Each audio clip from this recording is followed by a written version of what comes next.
Good morning. Good morning. Merry Christmas Eve. Everybody getting ready for the big fella to come visit them tonight. We're going to give everybody just a few more seconds to get in. But Merry Christmas, my guy.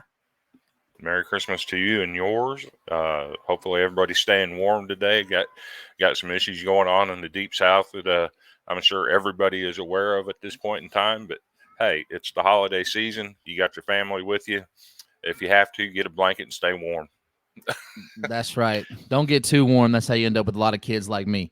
But a couple things, housekeeping things. I want everybody to point out my boy Anthony Handy has sent me this nice toboggan because he knew I needed to keep warm without having more kids. So Zagnif Apparel, get yours from Anthony Handy. I think it's zagnif.com. I'm not sure if he's listening. He can correct me if I'm wrong, but it is keeping me warm, keeping the ears warm. We got rolling blackouts where Chris and I are from in the great state of Tennessee.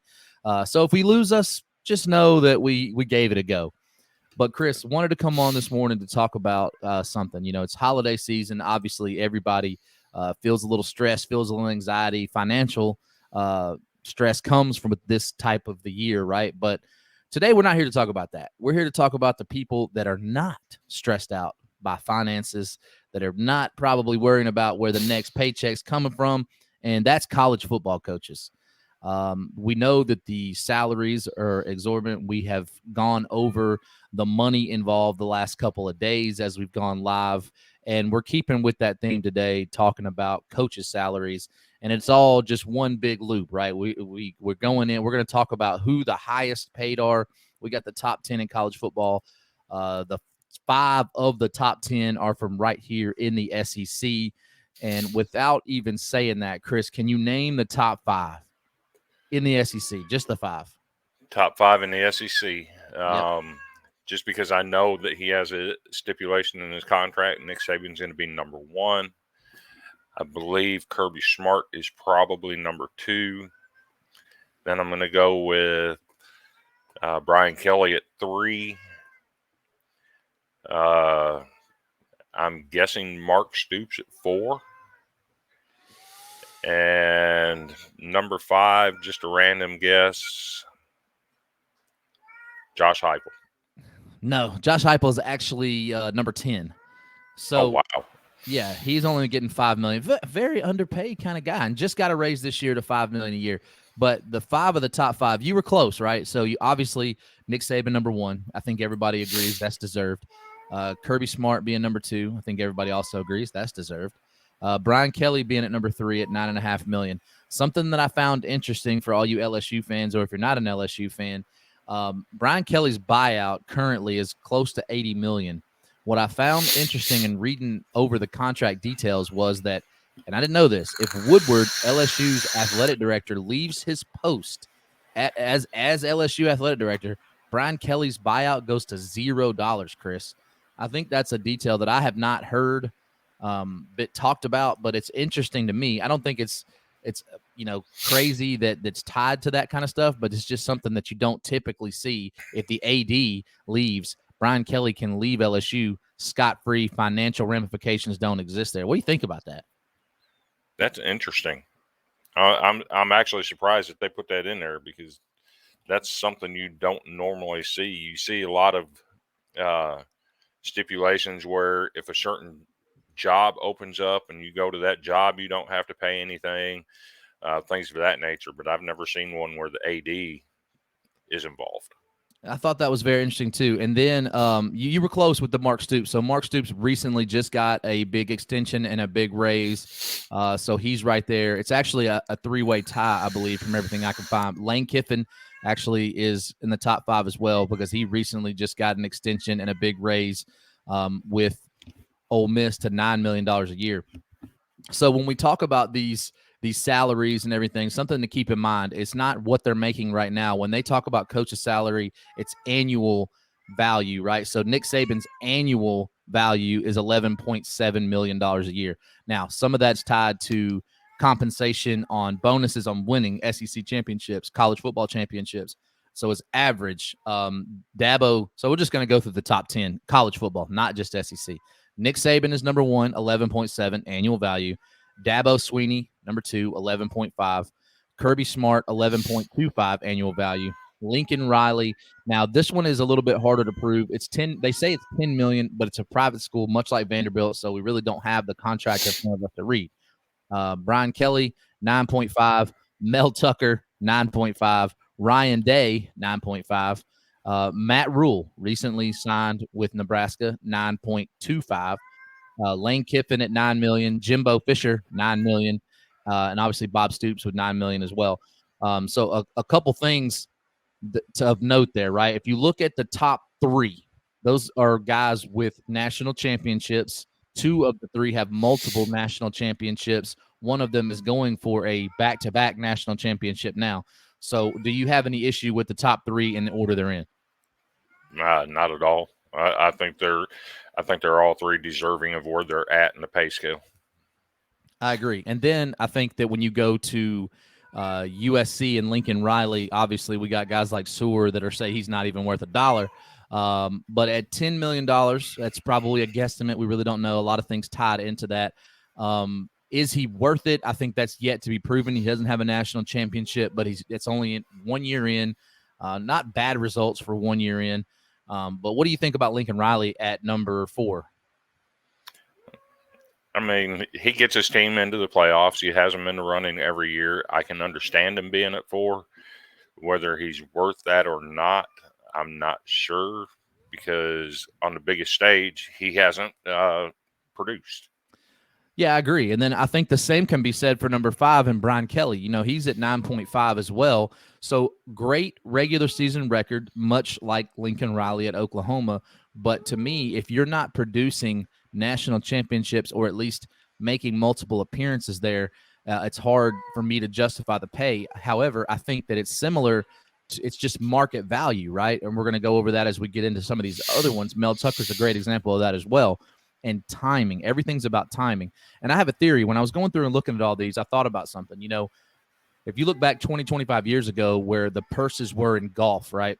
They were pretty low and you still could make a good living. And then along came a Tiger Woods and it changed everything, right? The purses got huge. The media deals got big and everything changed. Now you got more millionaire golfers than probably any other sport just because of the way it goes. Less physical sport. They're getting to play golf and make millions and millions of dollars. Not a bad deal if you ask me. However, I think that when you look at this, Nick Saban it's the Tiger Woods effect, in my opinion. I just want to get your thoughts on that because I think that Nick Saban has raised the bar. Now, they're not going to make more than him. He's made sure of that. But do you think that he's raised the pay for all of these coaches? Oh, absolutely. I can tell you, I remember back in the day when James Franklin was at Vanderbilt, and he was getting 3.5 and was in the top 3 in the SEC, which is unheard of at Vanderbilt. Yeah. But he couldn't get past the top 2, which were Les Miles and Nick Saban, because they had stipulations in their contracts that put them. They had to be among the top 2 in the SEC, and Saban's actually said he had to be the highest paid. So if you got a guy at Vanderbilt making 3.5, you know, Saban's going to draw more than that because it's in his contract. It is indeed. And then, of course, we talked a little bit about Mel Tucker, and we've talked about the timing of it or whatever. So Mel Tucker has had a couple good years and one great year at Michigan State, gets the extension, the huge pay raise, $9.5 million, and it all fell apart. I think that is something that you got to caution yourself with if you're a university. Do you tie yourself to these guys? We see huge buyouts. We've seen Auburn. They have almost $40 million in buyouts. LSU, they had one of the costliest head coaching changes in college football history, basically paying Ed Orgeron to go away and then spending $100 million on Brian Kelly. So even though we have billion-dollar TV deals and even though we know the fans are going to keep coming, do you think this is a sustainable model for college football moving forward to pay these coaches this kind of money? I don't think so, because when you look at the total picture, now you got the NIL and you're paying athletes. You got the high coaching salaries. I'm not sure this is sustainable or where they intended for everything to go at this point. Yeah, I agree. We've seen like a 500% increase. You mentioned James Franklin, 10 years ago was third in the SEC at $3.5 million. And now the lowest paid coach in the SEC from all the research I can do. But again, Vanderbilt's a private university. It looks like Clark Lee's the lowest paid, and that's at $4 million. So the lowest paid coach in the SEC currently is Clark Lee at Vanderbilt. When 10 years ago, that would have made him probably still third, but either way, I mean, that's just how much it's changed in the last 10 years. Now, obviously, this is all market driven, economy driven, and the economy of college football is great. But what happens at some point when every coach, like a coach at Memphis or a coach at SMU or a coach at any small or ETSU, Middle Tennessee State, those guys are making what James Franklin was 10 years ago. They're in the $2-3 million range, and I just don't know if it can support that long term. But there's more money being pumped in than ever before. Obviously, you mentioned the NIL and the collectives are coming in, and allegedly that doesn't come from the universities. We can play semantics all day on that. But to get down the list a little bit more, if you're Ryan Day at Ohio State and you're 45-5, you have your team in the top 4 getting a chance to play for the national championship, and you look at your contract and you're making the same amount as Mel Tucker, a team that you have absolutely dominated in your time there. What are your thoughts on that, Chris? Why is he making what I'm making? Why am I not making more? I agree. But really, I think it's all about perspective and you looking at it, because you've seen Ohio State fans before they kind of, I don't want to say backed into the playoffs. I'm not saying they didn't deserve their shot. They were saying maybe it's time to move on from Ryan Day. Ohio State fans were the ones saying this. I was reading this on Twitter. Then I start really looking at it. The guy's 45-5. 45-5. That is an insane winning percentage, Chris. That's probably one of the best winning percentage after 50 games that we've seen. So but you talk about Ohio State fans doing that. Just a week ago, Ohio State fans were calling for Ryan Day to lose his job because he lost a verbal commitment to a kid that has deep, deep, deep family ties to another school. Yeah, I agree. I think that just goes to show the fan is short for fanatic for a reason. But I think that when the pressure, and we were talking about this on the SEC Focus page yesterday. I was talking to Jeff Griggs. Jeff is a Missouri fan, and I posed the question: if you're Missouri and you're this, and I'm only gonna, this is real quick. If you're Missouri and you've had 3 straight losing seasons, and you're paying Drink, he's probably, I think he's at like 8th in the SEC in pay. Is it time to move on? Jeff said immediately, no, it's not time. You can't keep moving coaches every 3 years. However, they had the same. Barry Odom had 2 winning seasons in 3 years, and they moved on from him. And I think that with the amount of money being thrown out at these coaches, patience is ever as thin as it's ever been, and you're going to see people moving on quicker because you just can't have that type of investment without the return on investment. Do you agree? I agree. A couple of differences between that, though, is what we saw with Barry Odom is things were trending in the wrong direction. They were losing games to Vanderbilt and to Kentucky, and games that they probably should have been winning. So it was trending in the wrong direction with him, despite the winning seasons. But you see it's trending in a different direction with Drink. They're winning those games against those teams. So I can see where the difference is between those two and why they would move on from one and not the other.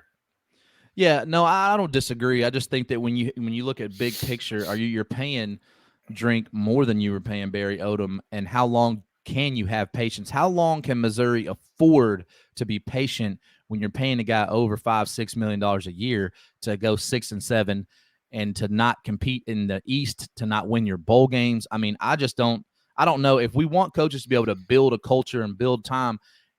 Paying them this kind of money, I don't think that that's ever going to happen anymore. I think those days are gone, and that's just my opinion.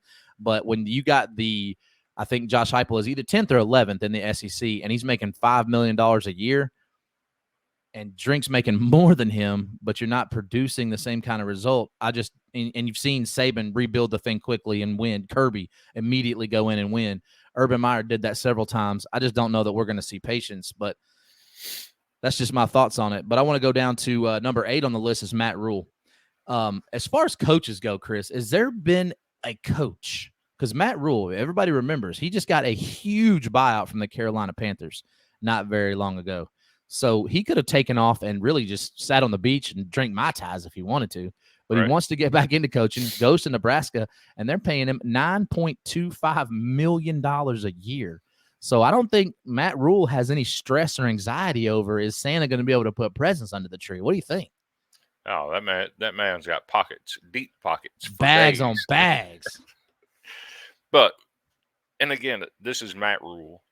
You look at what he's done in college football. He took probably the worst D1 program over the past 50 years. And no, I'm not throwing Vanderbilt in there, even though they might be included in that. But Temple, he goes to Temple and he builds a winning program there. Then he leaves, gets fired in the NFL, comes back to college football and takes over probably the biggest mess that we've seen in college football in the past 10 years at Baylor, turns them into a contender for the college football playoffs, Mm-hmm. goes back to the NFL, doesn't make it because he's just not a fit in the NFL game. So he's built two nationally prominent programs. I think he deserves it to do that, to go to Nebraska and rebuild that program. I absolutely agree with you. I think that a lot of things went wrong for him in Carolina, and I think in the NFL, not dissimilar to college, but if you don't have a quality starter in the NFL, you're never going to succeed. And I don't think Matt Rule ever really had that at Carolina. Now, whether that's he owns some of that because he made some trades that didn't pan out. However, I think he will do much better at Nebraska. I think that is a really good hire for them. I think he's a great coach, like you mentioned. But these last three names that kind of round out the top 10, all right there together in salaries: Lane Kiffin, Jimbo Fisher, and Mark Stoops. And the reason that I think it's interesting that all three of them are together is because when Jimbo signed his deal, everybody knows it was a 100% guaranteed contract, $100 million. No matter if he gets fired for whatever reason, he's still getting paid. And then you have Lane Kiffin, who just got that big bag. Mark Stoops just got that big bag. And you really take a step back and look, has Mark Stoops earned this money? I think he's done great with Kentucky. I think he is made them a contender. But when you look at the overall record at 66-58, and he's among the top 10 in the country in salary, do you think that's justified at Kentucky? I wouldn't say being top 10 in the country is justified. I'd say top 20 in the country, probably, but not top 10. He's done a great job. But let's not forget, wasn't he at Arizona before and didn't have this kind of success? So if Kentucky decides to say, hey, we got to take this money and put it back into our basketball program to get it back to where it's expected to be and start taking money away from football, what's it going to look like? Well, I think that we've seen with Stoops and Calipari and their public feud that Stoops is not willing to give up any of his football money. John Calipari is certainly not willing to give up. He's one of the highest paid coaches in college basketball and expects, demands, and deserves for that program to have a lot of the attention. But we all know, as big as the Kentucky basketball brand is, as much attention as they get, the football team still brings in more revenue, which really just speaks to the nature of the beast we're talking about, right? We're talking about college football and why are these salaries so high? It's because of the TV deals, right? That's where this money comes from. So Jimbo, obviously that's ad nauseum. We kind of know what we're dealing with there. Not producing the results at Texas A&M, actually has a worse record than Kevin Sumlin and making double what Kevin Sumlin was making. Now we can get into the reasons for that. It really doesn't matter, other than Jimbo now, it's get it or get off the pot. You know what I mean? So this guy has to come in this year, and I don't even think that the expectations are probably too high for him. But if you're not competing for the West and you're making the money he is, bringing in the talent that he is, I do think eventually they're going to have to move on, because you cannot afford to keep paying this guy $9 to $10 million a year to go 500 or below, or even 8 wins. Last year, they tried to capitalize on an 8-win season, but because they beat Alabama and Nick Saban, everything was okay. So how long do you think Jimbo can survive without competing for the West? If he's not in the top two in the West next year, I have to believe that they make a move. Yeah. So our buddy Drew Miller, Georgia fan, says I think primetime could have or should have waited for an SEC team similar to the likes of Mizzou. I get seizing the money at Colorado and stepping up, but making an impact in our conference seems better fitting for the likes of Dion. Um, so, a couple thoughts on that. I think that Dion absolutely could have had the Auburn job. I think he was approached about the Auburn job. I think Dion turned it down. I think he picked Colorado for a reason. And I think a lot of it had to do with control and being able to bring who he wanted. And let's not forget, I think when people hear Colorado, they don't think typical football. But in the 90s, that was a powerhouse of a program. That team was really, really good. And I think they can get back there. They do have the facilities, and everybody's really latching on to the fact their AD said, we don't have the money, but we're going to find it. I think that happens way more than we hear about it. It just most athletic directors don't say it. Do you think that Tennessee always had the money to pay all the buyouts to Derek Dooley, Butch Jones, Jeremy Pruitt, and hire a new coach? No, but they find it. They go to their boosters.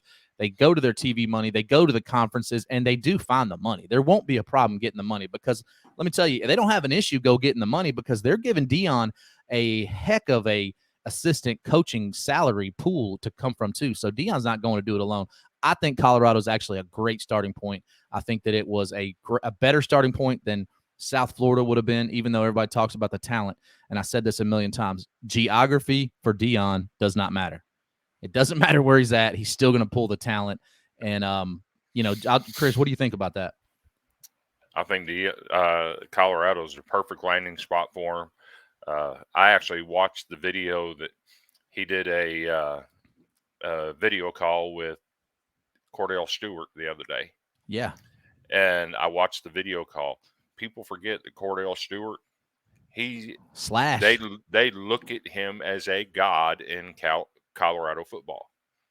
And for him to go public and say the things that he was saying about the University of Colorado, it's about the people, it's about the atmosphere, it's about the city embracing what you're bringing. It speaks volumes about Colorado. I don't think there would have been a better landing spot anywhere for Deion Sanders. Yeah, no, I absolutely agree. So, something else, Drew also says Jimbo is not all bad, but he definitely isn't earning that check at Bama, UGA, etc. Can do something with elite recruiting classes.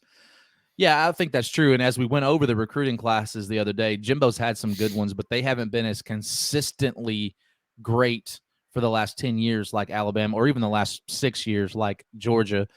So I think that it's a model, it's a consistency thing because you've seen Tennessee pop up there. They've been in the top 5, they've been in the top 10. It's not just about getting them in 1, 2, 3 years. It's about consistently being towards the top and then developing that talent. As I know Chris likes to point out, development is just as big as getting the talent in. So I'm going to I found something interesting. It's actually on Sportico. So this is the top 10 highest paid coaches in U.S. sports. So one thing obviously stands out is that Bill Belichick is getting the bag with the Patriots. That man is getting $20 million a year. That is crazy. So what you'll notice here, though, is all top 10, all football, right? So you have Bill Belichick. Well, now you have one basketball. I lied. You have Bill Belichick number 1, Pete Carroll number 2, Sean McVay, and then Greg Popovich, the outlier with the Spurs, Mike Tomlin, Andy Reid. So most of those are NFL football coaches, right? We know that's the king that rules the day. You also have John Harbaugh in there as well, and then the bottom, the 8, 9, and 10 are Nick Saban, Dabo Swinney, and Kirby Smart.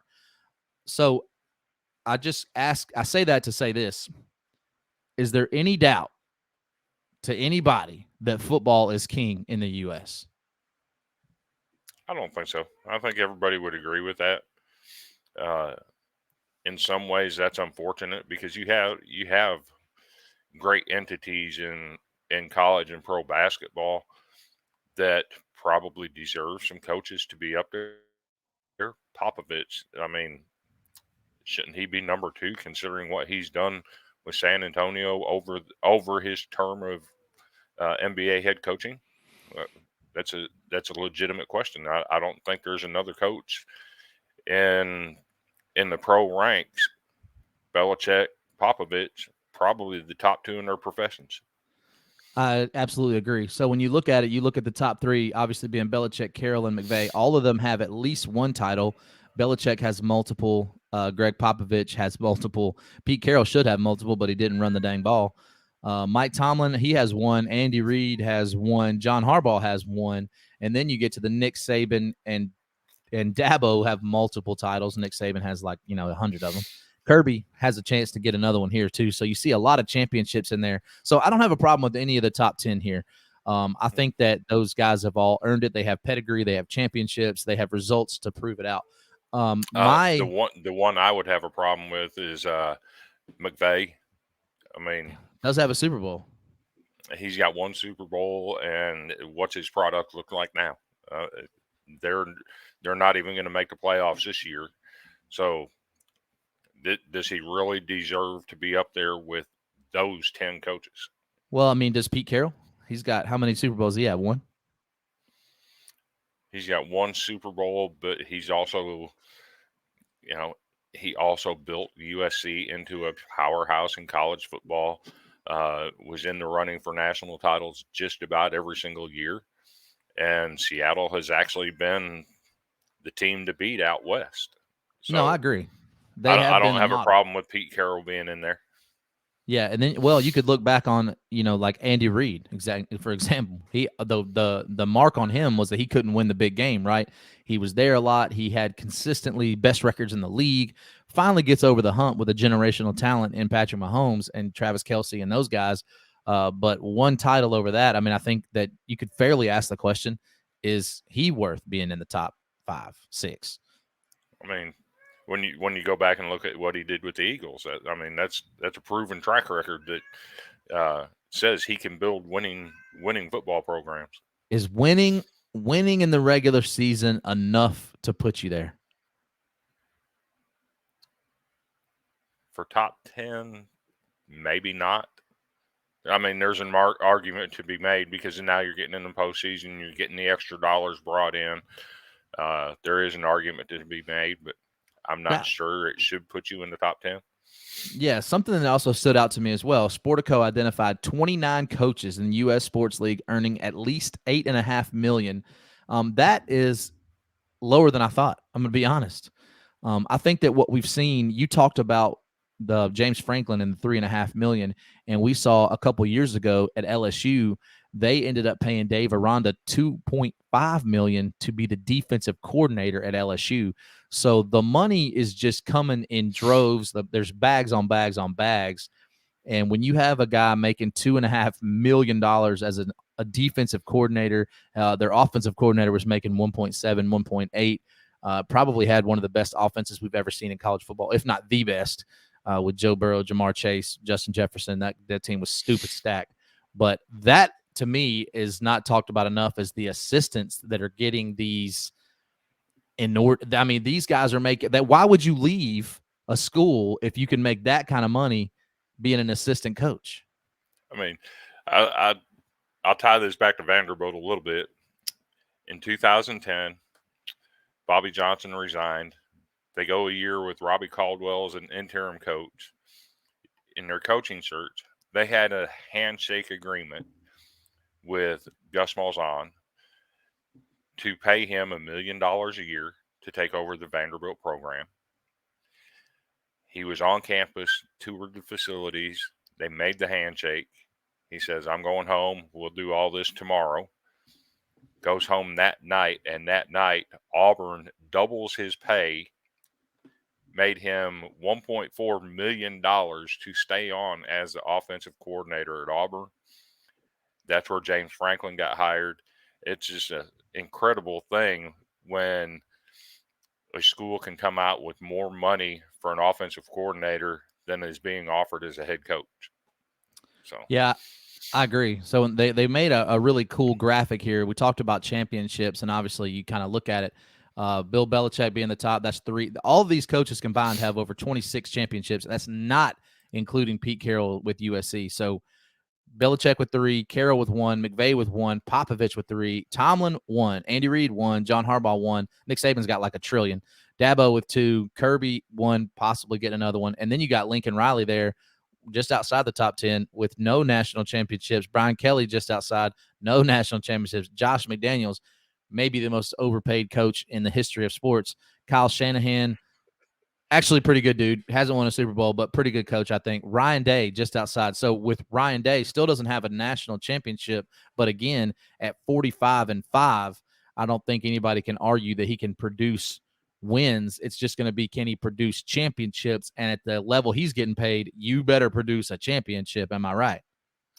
Yeah, he should be producing championships to get that kind of money. But I want to address the one on here that should not be on here at all. Is And that that's Mike Vrabel? Josh McDaniels.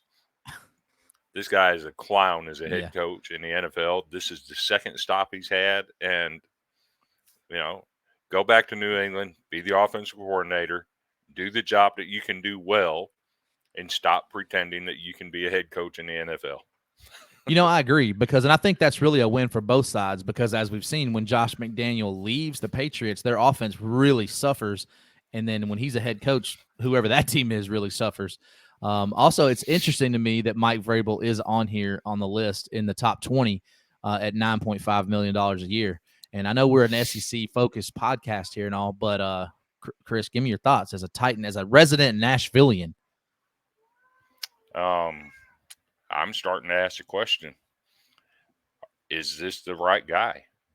Because as we've seen, he keeps sending players out there that have no business on an NFL field and putting them in starting roles in positions that they don't need to be in. And he refuses to make a move with his offensive coordinator. Uh, Questions for me are, when are you going to fire this, or when are you going to make the moves to get this better versus the status quo that you've lived on for the past 2 years? I really question his ability as a head coach of the Tennessee Titans at this point. Yeah, and something else that stands out to me, obviously, is right there when you see two Kentucky people in the this top 25, and you have Mark Stoops above John Calipari, even though John Calipari has produced one championship. Mark Stoops has never even been to the conference championship. I think that just goes to the economy, right? Football is bringing in more money, therefore they can pay their coach more money. But if I'm John Calipari and I'm looking over, and this guy's got 66-58, no championships, and then I'm over here packing the arena every night, competing, have won championships, have competed in others. Do you think long term that's going to have some long term effects for the relationship between John Calipari and the University of Kentucky? I think it's going to cause problems both ways because, I always say things about trends. If you look at how things are trending at Kentucky, it seems like Calipari's going backwards and Stoops is going forward. Yes, Stoops had a tough year this year. A lot of that was based on because of injuries, but it seems to be the football program is trending in a far different direction than the basketball program has been trending. So, is Calipari worthy of actually being paid more when Stoops is getting better results? Yeah, I think that's up for, I say debate, but I mean, I guess the question that if I'm John Calipari, he's the master sales guy, right? He's going to say, is he producing better results? Because I'm still in the postseason. It's easier to make the postseason, right? I'm competing for the SEC title every single year. So I think that I don't know. I think you could have an argument if you're John Calipari that he's not. So I wanted to go over the list, and the only one that I could find, this is a little bit dated. So we went over what they are right now. So this only reason I'm bringing this up on the screen is to show the order of the SEC from 1 to 14. Obviously, Nick Saban number 1, nobody surprised by that. Kirby Smart number 2, nobody surprised by that. Brian Kelly number 3. I think that's a timing thing. They had to go make a big hire. Do I think that's going to be a good payoff for them in the long term? I personally do not. That's on them to figure out, though. Number 4 is Jimbo Fisher. This is where the order is going to get a little bit out of line because at number 4, you're also going to have Lane Kiffin. You're also going to have Mark Stoops. So when you see him later in the list, just ignore that. Billy Napier. This guy would be currently, I think he would be number 7 at over $7 million a year. We've seen Billy Napier's been there for a year. And I just got to ask this question. I think that there was a lot of toxicity coming in from the previous staff and Dan Mullen. We saw the results on the field, 6-6, not Florida expectations, even in year one. The effort in the bowl game, absolutely not acceptable by any stretch of the imagination for any SEC team or any football team for that matter. You lose 30-3 to Oregon State, had to kick a field goal with only minutes left just so you didn't get shut out. And then on early signing day, they really didn't have the big splash. So I just ask you, Chris, are Florida fans going to be patient enough for Billy to build this thing the way he's trying to build it, or are they going to demand some big splashes in recruiting and some huge wins in year two? Florida fans are going to demand 8 wins this year. I mean, that's just a reality of it. They quickly turned on Dan Mullen. Quickly. And if Napier doesn't produce 8 wins or challenge for the East, they're going to turn on him too. I agree. I think number 8 being Sam Pittman at $6 million. This is probably the first one, though I didn't have any issues with the top couple, but I don't have any issues here. I think that what Sam Pittman had this year was absolutely, that's not $6 million a year worthy, but what he did the year before was really good. And recruiting didn't have the big splash, but I really don't think that's what Sam Pittman is really trying to do. He's trying to build it, his way, get the offensive line set. He's got some real talent. A lot of people preseason picked this team to challenge for the West. They lost a ton in the transfer portal, but they are bringing back some real talent. Do you think that the same thing applies for Sam Pittman in Arkansas? Are they going to be expected to challenge for the West, or will his seat get a little warm? I think his seat's already warm, and it's based on in year one, you come in, you make a splash. I don't think people expected to.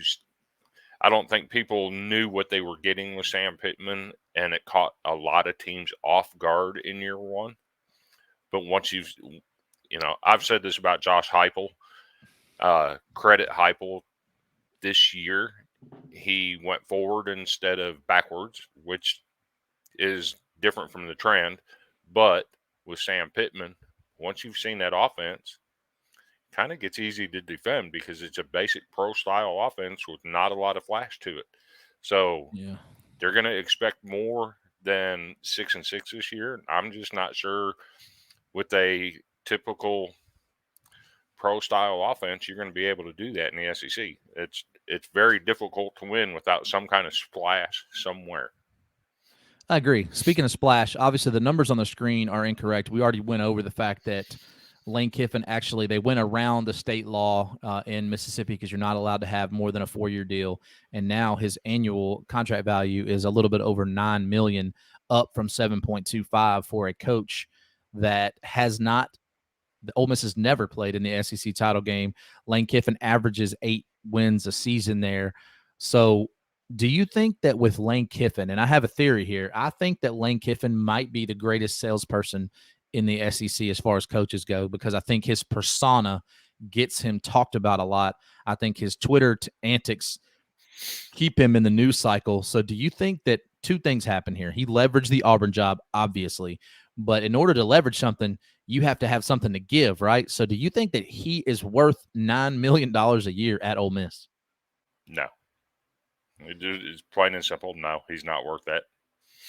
I think I agree. Obviously, rest in peace, Mike Leach. Mike Leach was was number 9 at 5.5, and I think that not just saying this because he unfortunately passed away. I think they were getting a hell of a deal there with him getting 5.5 because the guy was.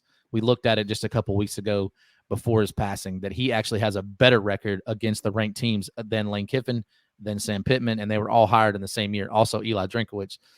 Brian Harsin obviously has been let go. Hugh Freeze, something that we didn't bring up. That man is getting $6.5 million a year, Chris. So for a guy that was unceremoniously fired from Ole Miss, went up to Liberty and was getting a nice chunk of salary, comes back to Auburn and immediately goes into the top 7 as far as SEC coaches go. I think he's proven that he can win.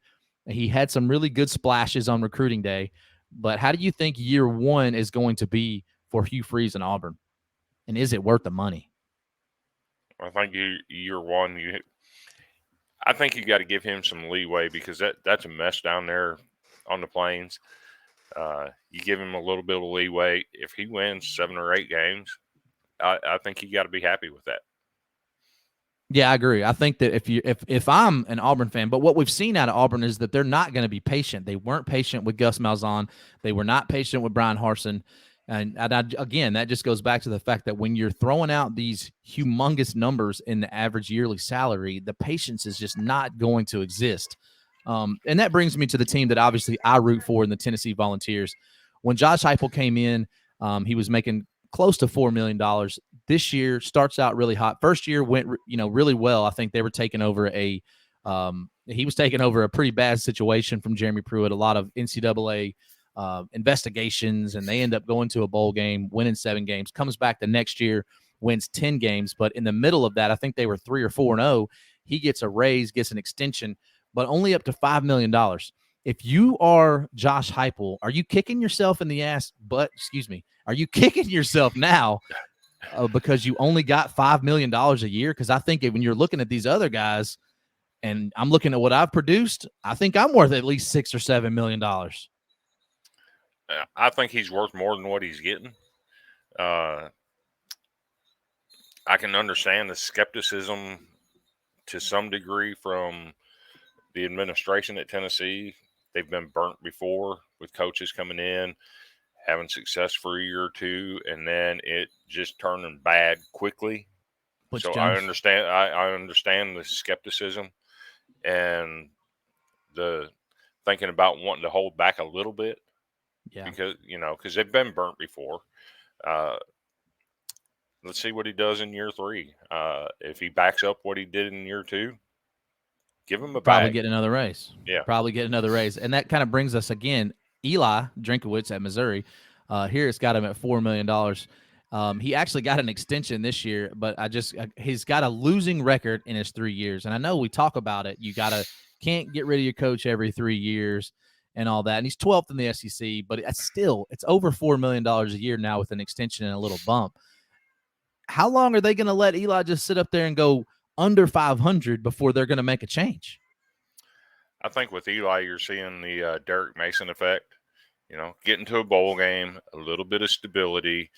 You're going to ride with the status quo. You're showing a little bit of stability, staying there, because again, you can't change coaches every 2 or 3 years. They'd just gone through that with Barry Odom. That fit at Missouri just wasn't working for whatever reason. I think Eli is fine right where he's at 4, but again, you got to trend in the right direction. Making a bowl game every year, beating the Vanderbilts, the Kentuckys, the South Carolinas. That's stuff that he has to do. Beating Arkansas, you have to do that. And right now, that's what he's doing.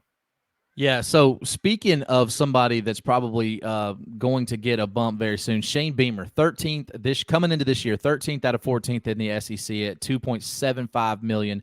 Doesn't start off great, had some really bad blowout losses, but won some games that he should have won. And then at the end of the season, really went on a rampage, beats Tennessee, knocks them out of the playoff, beats Clemson, knocks them out of the playoff. And now they're obviously bowl bound. I think they had, 8 wins they had. So if you're Shane Beamer and you're his agent, are you going to South Carolina saying, look what I did? I'm knocking teams out of the playoff. But the counter to that is, if you're South Carolina, are you saying this should have been who you were all year, and maybe we're looking at the college football playoff instead of losing games we shouldn't lose? One thing to consider is there were reports of players fighting with fans during games. There's got to be some concern with the administration at South Carolina. Is this the environment you want him to be at? I think he gets a pay raise this year. He deserves it. But I question the environment that he's building there, not the product itself. Yeah, I think that's fair. And last but certainly not least, the team that you root for, the Vanderbilt Commodores and Clark Lee, obviously private institution, does not have to. So everything that I could find was he's around, it's 3.8 to 4.3. I really don't know exactly, but I think that from your point of view, it's worth that money. But when do you think it's got to produce some dividends? And at $4 million, is it shocking to you that this guy's making more than James Franklin ever was without yet producing the same results? I mean, it's the current job market, uh, and the way the pay scale is working now. I think he's fairly paid where he's at.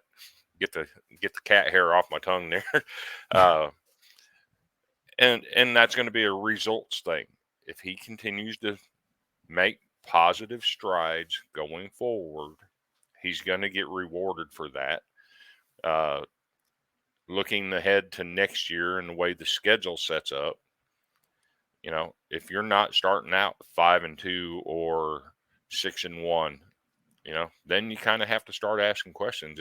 Is this really what we're looking for? Because the schedule next year is way different than it was this year. You got Alabama gone off of the front end. You got Georgia gone off of the front end. There's no reason to get off to that hot start and build a little bit of momentum.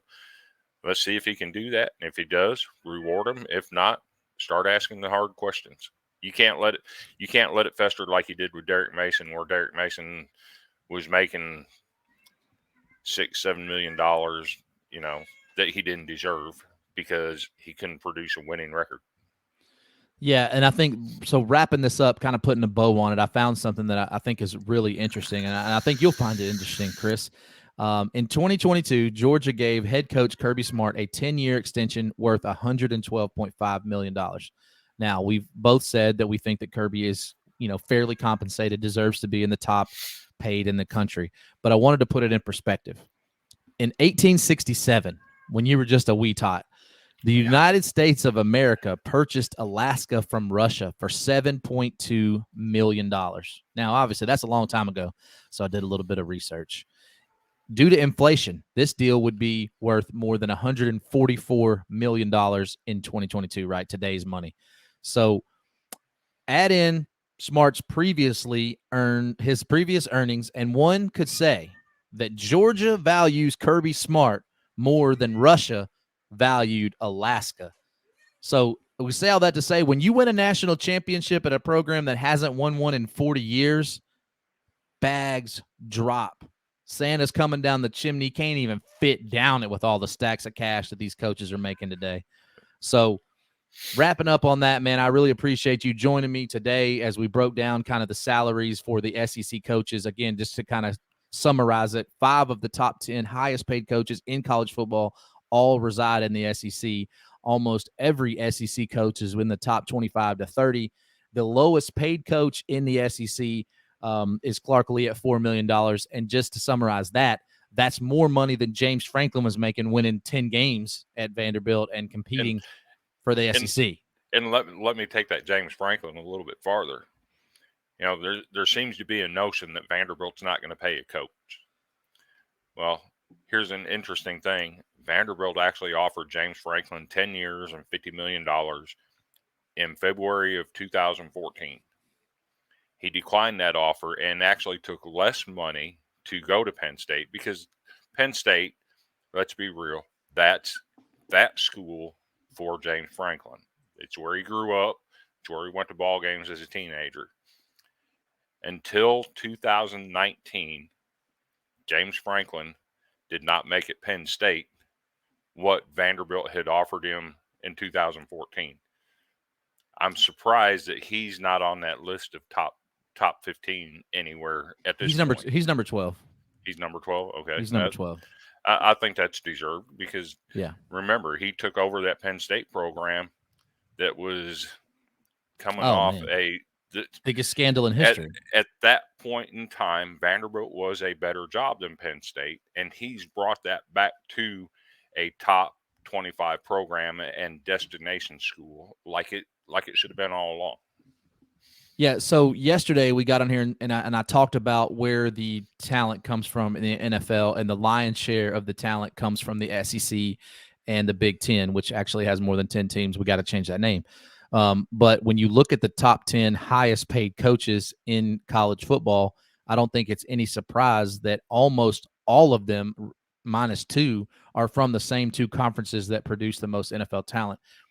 Follow the money, follow the wins, right? So that's just kind of where we are. I don't think anybody's surprised by that. But obviously, Saban, Dabo, Kirby, Lincoln Riley, Brian Kelly, Mel Tucker, Ryan Day, Matt Rule, Lane Kiffin, Jimbo Fisher, and Mark Stoops. They're all kind of tied. So that's your top 10, and 8 of the 10 are from the SEC or the Big Ten, 5 from the SEC, 3 being from the Big Ten, and I only think one of them deserves to be there. But as we're wrapping up, Chris, you got any parting wisdom for us? Parting wisdom. Let's say, did people know that twice Vanderbilt has had handshake agreements with top of the line name coaches? And the very next day after getting the handshake agreements, those coaches turned and did an about face instead of taking the Vanderbilt job. You had Ty Willingham at Stanford had agreed to take the Vanderbilt job. The very next day, Notre Dame opens up and he reneges and takes the Notre Dame job. Of course, we all know what happened there. It wasn't good. He got fired. Gus Malzahn was the other one. He goes to Auburn, ends up winning the national title as an offensive coordinator. Now we see what he's doing. He's got UCF on the trajectory upwards. I mean, it's interesting some of the things that people don't know that have happened in the past that, they say Vanderbilt's not trying. They're trying to get name coaches and get guys in there to do a good job, but, it's just not panning out for them. No, yeah, absolutely. I think we could go down the list of coaches that Tennessee has hired on a handshake deal. Mike Leach was hired verbally. Obviously, Greg Schiano was actually hired to an MOU. But the one that Tennessee fans all clamored over that never did happen, was never close to happen, and wasn't even a possibility was John Gruden. I think that is just was always ridiculous to me. But anyways, for my parting shot from SEC Focus, the Facebook page, from the podcast, from myself, just want to wish you guys a Merry Christmas, a Happy New Year. We'll be back before the New Year, and the next time we get on here, which will probably be next Wednesday night, 7:00 Central, we're going to break down some CFP. We might even have to come on before that, Chris, because is it New Year's Eve is actually the day that the first CFP is, right? There's first college football playoffs is New Year's Eve.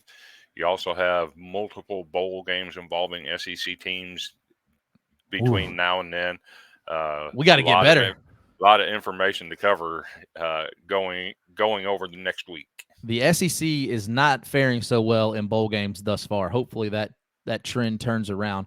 But we'll break it all down next week at some point. For sure, we're going to have an in-depth look at the bowl games. We're also going to have an in-depth preview of the college football. We're going to even have predictions on who we think is going to win. I know everybody's just going to think we're going to pick Georgia, but you may be surprised. We don't know. We never know what Chris is thinking, man. He might go in here and tell us that TCU's winning it all. He loves the underdogs for sure. But for Chris, I'm Randy. For the SEC Focus podcast page, we out.